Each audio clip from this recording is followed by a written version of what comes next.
Hi guys, if you have lost your Vizio TV remote and you need to connect it to Wi-Fi, don't worry, you still have the working options.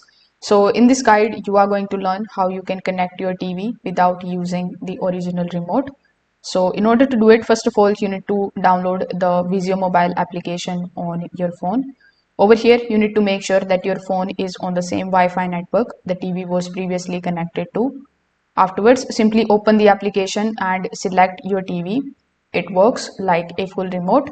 Now on Vizio TV, you need to locate the physical buttons on the side or the back. So here you can just simply use the input or the menu button plus the volume buttons in order to navigate the network settings. This is slower, but it also works if you don't have the app access. Now you can also plug the USB keyboard or the mouse into the TV.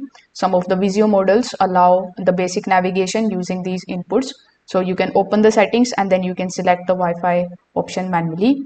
Now you can also plug the Ethernet cable from your router directly into the TV, and this is going to give you the instant internet access without needing Wi-Fi setup. It is useful if you just need connectivity fast.